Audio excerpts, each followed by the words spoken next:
All right, guys, we are back with the live feed here. We've got Tim O'Connell, who was complimenting young Tyler's hair. I can't believe it. I almost asked him to leave. I'm not going to do that because he just won the round, but I was shocked nonetheless. But how you doing, Tim? I know you're battling this shoulder injury, but sure didn't seem like it. It is what it is. You know, this is bareback riding. You're gonna have bumps and bruises. It's how you persevere through this. You know, this is what I do in the off time when no one else is looking around prepares me for these moments to just get the job done when it needs to be. It's 8 seconds. I can block that out of my head for 8 seconds, and I got about 23 hours to get it fixed on and worked on again. So we have a plan of action, so we're just fine. No, absolutely, and you had said that they popped it back in. I'm good. So I mean, that is the most bareback thing I think I've ever heard. But you haven't been in yet, and we've been kind of patiently waiting. I had a feeling after what happened last night that you come out just guns a-blazing, and you certainly did that. I mean, if you didn't have your shoulder injury, I mean, probably the perfect ride. So I mean, it was excellent to watch, and I mean, kind of what were your thoughts when you found out what horse you're getting on, and did you think that he would be a go-round winner? I knew I had a really good shot. I'd seen that horse in person at the Riggin Rally, and he was 89 points with Tanner Ross, and that was deep mud in that arena that night. It was slick. These were our nice horses, so I kind of knew, like, with him being that good in that arena in that cold environment, that he was probably going to be a little bit better today. When he rolled in, I got kind of looking at it and sizing him up. He was a short back, kind of stocky stud, and I knew if I grabbed him right out of there, I knew he was going to have a hard left. That's kind of been his go-to move, hard left down the buck and shoots. And I grabbed him, and he just bogged it right there. And I knew that he was going to keep it going. So I would just kind of, my thought processes would just touch him and kind of lift him up and put him back down. Don't go to try to really grabbing a hold of him. Just beat him and flash him up.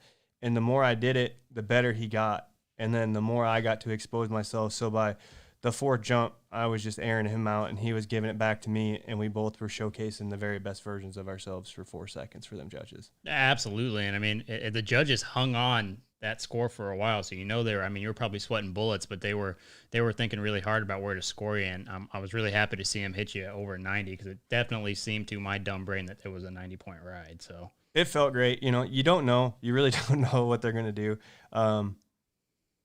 And I knew Leighton put on a really good ride. Actually, that was one of the last rides I watched was Leighton go. And I didn't know where we were going to go. I know we were going to be splitting hairs right there. He put on a really good ride, but I felt really good tonight. You know, everything felt mechanically as good as it possibly went. Even my get off with the shoulder, was pretty dang good for riding him one-handed until they popped the flank, and then I got off. So everything went really good, truthfully, for the situation that we were put in. Yeah, absolutely. It was kind of just a matter of time before you got your first go-around win, but it's exciting because, there's only a handful of these Globe Life buckles anybody will ever get, so it's good that you get one. Absolutely. And, this is honestly my first round win since 2018. I got skunked last year, and, I was just more hungry tonight. I was not pleased with myself last night. To be truthfully, I've been kind of shell-shocked since the first round, and it truthfully kind of stole my joy to have that kind of happen in the first round like it did, and I haven't truly let it go until this morning. And I had a lot of my mentors call me, and I don't know if they all called each other and told each other what to say to me, but they all said the same thing. And we went to the church service this morning, and he said the same thing as them guys. I swear they all just called each other and hey, we're gonna make this whole thing to just reflect right at Tim so he can wake up and start the NFR today. Right. Well, I mean, dude, you certainly did that. It was an excellent night for you, and kind of have a little bit of breathing room now, between that race. But you've got a nice lead there, and that's the whole goal. So you're trying to get that fourth buckle. Yeah, I mean, this is gonna come down to the end. This is going to come down to round 10 and who can showcase off. We got 6 more rounds to go. You're seeing him at his best. You're seeing Rich. You're seeing 15 guys at their very best. This has been a great bareback riding. I mean, it is unbelievable to watch these first-time guys, Leighton, Cole. They're in the money almost every night. They're putting on a show. Jess is not made a mistake. Jess is the sleeper right now that no one is talking about. The kid is, I think he had one 82-point ride. Other than that, he's been 86, 87. He's placed 3 out of 4 nights. He's killing it. These rookies are killing it at their first NFR. Yeah, I mean, we're certainly seeing the evolution of bareback riding in this NFR. I mean, these guys have been putting in as much work as you. So, I mean. Oh, yeah. I mean, this is a great group of guys. And like, I don't know if it's not, I think a little bit, the energy is so different down there than Vegas. There's not a lot of energy down there. You can't really hear so much space. I mean, you guys have the warm-up arena right behind you. I mean, it's strange. Yeah, it's so much different. Like, you know, I kind of compare it to the American mixed with a Calgary.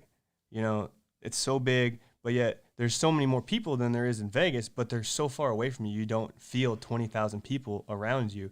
And it's eerie quiet on the floor. Like, you can hear everybody on the back of the chutes, and you kind of hear a mumble of the announcers going. So, like, the energy isn't there. Like it is, like, when you have 17,000 people on you in the MAC, like, there's some high, intense energy. Like, you can't compare it to anything. No, you really can't. And, like, you have to create your own energy down there.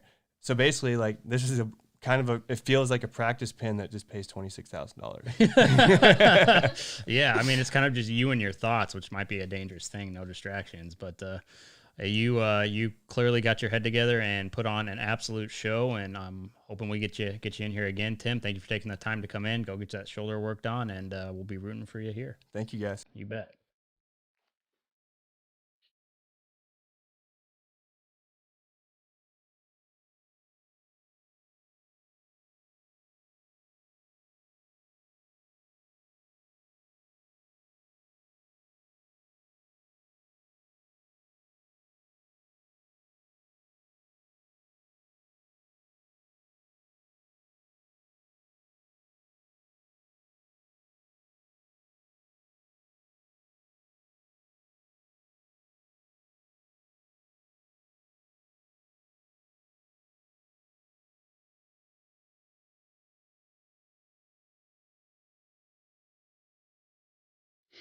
Our Round 4 coverage of the National Finals Rodeo is brought to you by none other than our Ford Super Duty dealer, Bill Fick Ford.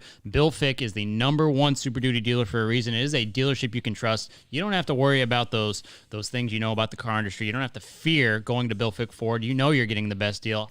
I can promise you, you're going to get the best deal. I've gotten the deals. We've all gotten the deals from Bill Fick Ford. If you're in the rodeo industry, he supplies all of us with our trucks. Go out to contestant parking. You will see more Bill Fick Fords than you will any other truck. Guys, best rates in the business. Great rebates from Ford themselves. Nationwide shipping from Bill Fick Ford. You don't have to be in Texas. You don't have to be in the Houston area. You could be anywhere. You can get your Bill Fick Ford today. Go to BillFickFordHuntsville.com to check out what they've got in inventory. Remember, if they don't have something, you can order. Just like I did. I ordered my truck. You can order yours. Bill Fick Ford.